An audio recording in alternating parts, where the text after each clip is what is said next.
Contributed capital. We're going to sell stock, but this time we're selling stock to finance our building. In other words, we're forming a corporation.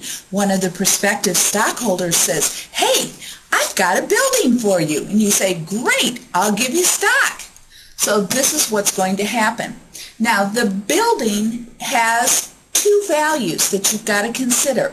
The first one is its fair market value. And the fair market value is what the cost or the price, whatever anybody else in the marketplace would pay. And in this case, the fair market value of this building is $1.2 million.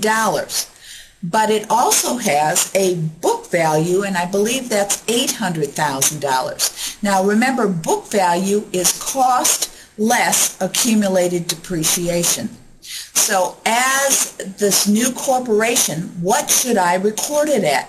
The previous owner's book value or the fair market value? And you're right, the fair market value. So in each of these instances, we'll always be debiting the building for its fair market value, $1.2 million. Now the first instance says we're going to give some stock, and that stock has a par value of $10.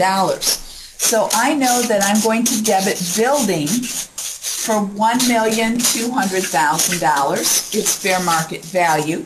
I know I'm going to credit common stock.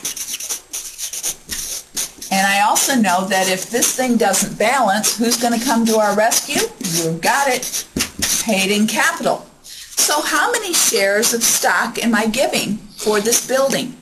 Well, the problem says I'm going to give 40,000 shares. So if I take 40,000 shares times $10, that's $400,000. So remember, common stock is always recorded at its par. Now, this entry doesn't balance. So is paid in capital going to get a pretty big plug? You betcha. It's going to get $800,000. So notice I'm giving shares of stock and I'm getting a building. In the second instance, the stock has no par.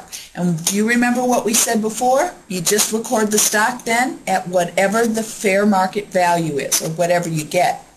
So you get a building for $1.2 million,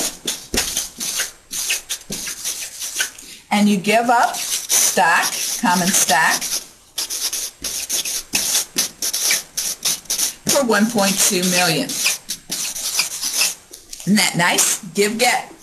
The third one says that we have a stated value, and who states the value? You're right, the board of directors stated the value. The stated value is $4. So we're still giving them 40,000 shares of stock, but this stock has a stated value of $4 each. So let's see. Building, fair market value. So we're getting a $1.2 million building. We're giving up, or we're going to credit common stock. 40,000 shares times $4 is how much? 160,000. And we're going to have another big paid in capital, aren't we? Credit paid in capital for the difference. And the difference between $1.2 million and $160,000 is $1,040,000. And that's how you exchange stock for a non-cash asset.